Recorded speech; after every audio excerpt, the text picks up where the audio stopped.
اسباب کی شکل میں کوئی چیز ہمارے پاس رکھوائی گئی وہ امانت نہیں، ہماری صلاحیتیں یہ امانت ہیں، ہماری آنکھ اور ہمارے جسم کی قوت یہ امانت ہے۔ چنانچہ نگاہ غلط استعمال ہو، نگاہ گناہ میں ملوث ہو، اللہ تعالیٰ نے اسے خود خیانت سے تعبیر کرتے ہوئے ارشاد فرمایا یعلم خائنۃ الاعین، اللہ تعالیٰ خیانت کرنے والی نگاہ کو جانتے ہیں۔ معلوم یہ ہوا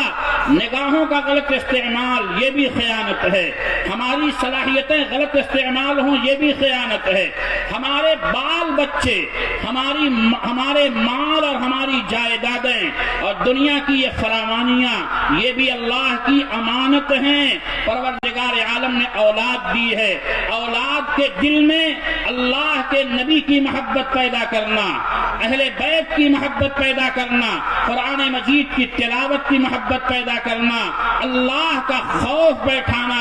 آخرت کی فکر پیدا کرنا، اور اس طرح ان کی تربیت و پرورش کرنا کہ دنیا کی چمک دمک ان کے ایمان کا سودا نہ کر سکے، یہ ہماری اور آپ کی بنیادی ذمہ داری ہے۔ آج ہو کیا رہا ہے، بچے شروع ہی میں کانوینٹ کے حوالے کر دیے گئے اور وہاں دین بیزاری کا ماحول، کہیں کہیں اللہ تعالیٰ نے مسلمانوں کو ہوشیار بنایا، فکر مند بنایا، انہوں نے عصری علوم دینی تعلیم کے امتزاج کے ساتھ اور اختلاط کے ساتھ بہترین نظام قائم کیا، مگر عموماً شہروں میں کانوینٹ اسکول غیروں کے ہاتھ میں ہے، بچے شروع دن سے کانوینٹ کے حوالے کر دیے گئے اور وہاں جانے والا بچہ بھی، بھیجنے والے ذمہ داران بھی، پڑھانے والی وہاں ٹیچرز اور پڑھانے والے اساتذہ بھی، سب کے ذہن میں یہ بنا ہوا ہے کہ تعلیم کا مقصد صرف پیسے کا حاصل کرنا ہے، چنانچہ اسی جذبے سے بچہ پڑھتا ہے۔ اور آج جو صورتحال کالجز کی اور یونیورسٹیوں کی ہے، آپ جا کر دیکھ لیں، یہ ایگزام اور وہ امتحان، اس درجہ ایگزام اور امتحان کا لوڈ ہے کہ صرف ڈگریاں پیسہ دے کر خریدی جا رہی ہیں، تعلیم کے نام پر کچھ نہیں ہو رہا ہے۔ اس لیے میرے بھائیوں اور بزرگوں، جب لاکھوں لاکھ روپیہ خرچ کر کے لوگ ڈگریاں خرید رہے ہیں تو اس کو ذریعہ وہ صرف پیسہ حاصل کرنے کا بنائیں گے اور پیسہ حاصل کرنے کا ذریعہ بنے گا، امت کو اچھے افراد حاصل نہیں ہوں گے۔ لہذا یہ جو ذمہ داران یہاں تشریف فرما ہیں، میں ان سے عرض کروں گا، اگر آپ کے بچے کانوینٹ میں پڑھ رہے ہیں تو آپ دعوت الحق کے ذمہ داران سے ملاقات کریں اور آپ ان سے یہ کہیں کہ ایک ایک گھنٹے کا ایسا نظام بنائیے آپ، اور قصبے کی تمام مساجد میں مکاتب کا اس طرح جال بچھائیے آپ کہ ہمارے بچے تمام سبجیکٹ اور تمام سبق کالجوں میں پڑھ رہے ہیں، دینیات کے لیے ہم اپنے بچوں کو ایک گھنٹہ آپ کے حوالے کریں گے، یہاں وہ اللہ رب العالمین کی عظمت، نبی اکرم صلی اللہ علیہ وسلم کی محبت، آخرت میں جواب دہی کے عقائد کے ساتھ اپنے سینوں کو منور کریں گے، پھر نتیجہ یہ ہوگا کہ یہ بچہ ڈاکٹر اور انجینئر اور وکیل اور جج بن کے دنیا کے سامنے آئے گا، انشاءاللہ یہ لوٹ مار کرنے والا نہیں بلکہ انسانیت کا خدمت گزار بنے گا۔ یہ اللہ کی بڑی امانت ہیں جو ہمارے اور آپ کے پاس اولاد کی شکل میں موجود ہیں، لیکن اس سلسلے میں آج انتہائی قابل مواخذہ گرفت ہونی چاہیے اور قابل لعنت اور قابل ملامت، قابل تعدیر اور قابل گرفت غفلت کا شکار پوری امت ہے۔ آج صورتحال کیا ہے ہم سب جانتے ہیں، اولاد بنتی اور بگڑتی ہے، اس کے بننے اور بگڑنے کی تین جگہیں ہیں، اس کے گھر کا اپنا ماحول، دوستوں کی محفلیں، اور جس کالج اور اسکول میں پڑھتا ہے وہاں کا ماحول۔ آج ہمارے گھر کا ماحول کیا ہے؟ باپ گالی دیتا ہے، بیٹا بھی وہی گالی دیتا ہے، مائیں موبائل پر مست ہیں، بیٹے بھی 2 سال اور 1.5 سال کے بچے اور بچیاں بھی روتے ہیں تو موبائل دے کر چپ کرایا جاتا ہے۔ ہمارے بچے جو چھوٹے عمر کے ہیں یہ ہماری اور آپ کی تقریروں کے محتاج نہیں ہیں، ہماری ڈانٹ کے محتاج نہیں ہیں۔ آپ نے خود گھر میں دیکھا ہوگا ماں اور باپ، دادا دادی، چچا چچی، گھر میں رہنے والے جس طرح بولتے ہیں، جو لب و لہجہ اختیار کرتے ہیں بغیر کسی تکلف کے، وہی لب و لہجہ چھوٹے چھوٹے بچے بولنے لگتے ہیں۔ جب وہی گفتگو بچوں کی زبان پر جاری ہوتی ہے تو وہ اعمال جو ہمارے گھروں میں ہم سے اور بڑوں سے صادر ہوتے ہیں بچے غیر محسوس طریقے سے ان اعمال کو قبول کر لیتے ہیں۔ ہم نے دیکھا، آپ نے دیکھا کہ ماں اگر مصلی بچھا کر نماز کی عادی ہے تو 2 سال اور 1.5 سال کا بچہ اور بچی ماں کا دوپٹہ بچھا کر ماں کے ساتھ سجدے کرتا ہے، چاہے وہ سجدہ صحیح کرے یا غلط کرے۔ ماں سلام پھیر کر ہاتھ اٹھاتی ہے تو 1.5 سال کی بچی ہاتھ اٹھا کر اللہ اللہ کرتی ہے، لیکن جب ماحول گھر کا بگڑ گیا نتیجہ یہ ہوا کہ آج 1.5 سال کا بچہ موبائل پر انگوٹھا چلانا سیکھ چکا ہے اور وہ موبائل ہی کے ذریعے سے چپ ہوتا ہے، لینے کی بنیاد پر وہ رونے لگتا ہے۔ اللہ رب العالمین نے اسی کی طرف اشارہ کیا تھا، یا ایھا الذین آمنوا قوا انفسکم واہلیکم نارا، اے ایمان والو تم اپنے آپ کو اور اپنے اہل و عیال کو اس آگ سے بچاؤ جس کا ایندھن انسان اور پتھر ہیں۔ مطلب کیا ہوا؟ پہلے اپنے کو بچائیں گے اولاد پیچھے سے بچ جائے گی، اور پہلے خود کو نہیں بچائیں گے تو اولاد کے ایمان اور دین کی حفاظت کرنا ناممکن ہو جائے گا۔ آج ان بچوں کے سروں پر دستار فضیلت باندھی جائے گی،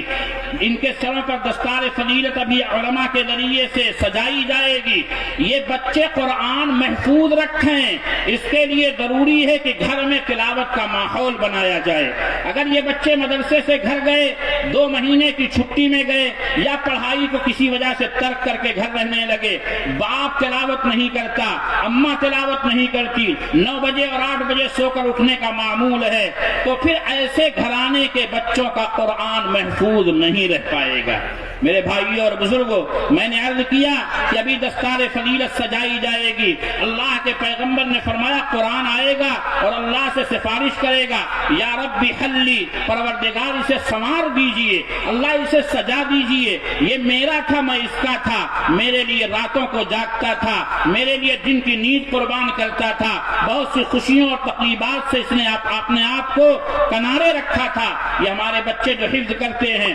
14 گھنٹہ کم سے کم ضرور پڑھتے ہیں، تب کہیں جا کر 1 رکوع اور 2 رکوع سنا پاتے ہیں، سبق پارا اور اس کے بعد پارا اور آموختہ، تب کہیں جا کر استاد کو صحیح طریقے سے سناتے ہیں۔ اللہ کے دربار میں آئیں گے فیلبس تاج الکرامہ، آج ہم کپڑے کی پگڑی اور کپڑے کی دستار ان کے سروں پر سجائیں گے، اللہ کرامت کا تاج انہیں حشر کے میدان میں پہنائے گا۔ جب سارے پیغمبر اپنی امتوں کے ساتھ ہوں گے پھر قرآن مجید کہے گا یا رب زدہ، اے اللہ اسے اور دیجیے اور عطا کیجیے۔ فیلبس حلۃ الکرامہ، پھر اللہ تعالی شرافت کا، کرامت کا، عزت کا جوڑا پہنائیں گے۔ جی ہاں، وہ جوڑا کیسا ہوگا بس اللہ کو معلوم ہے، اس میں یاقوت اور موتیاں ہوں گی۔ الیاقوتۃ خیر من الدنیا وما فیہا، ایک ایک موتی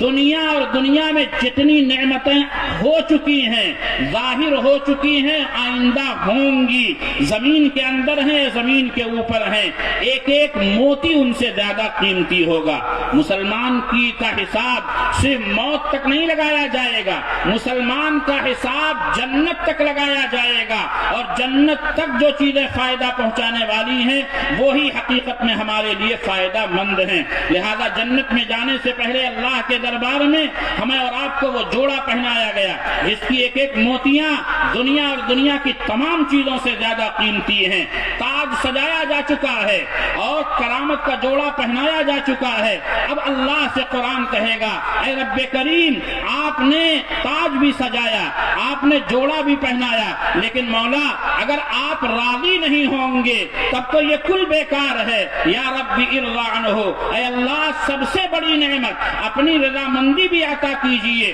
اللہ نے قرآن میں کہا ہے ورضوان من اللہ اکبر، اللہ کی رضامندی سب سے بڑی چیز ہے۔ لہذا لہذا اللہ کی طرف سے اعلان ہوگا فیرضا عنہ، اللہ اس سے راضی ہو گیا۔ جب اللہ راضی ہو گئے، جس سے ہم خوش ہوتے ہیں اسے اپنی حیثیت کے مطابق نوازتے ہیں، اللہ راضی اور خوش ہو جائیں گے، پروردگار عالم کی طرف سے اعلان کیا جائے گا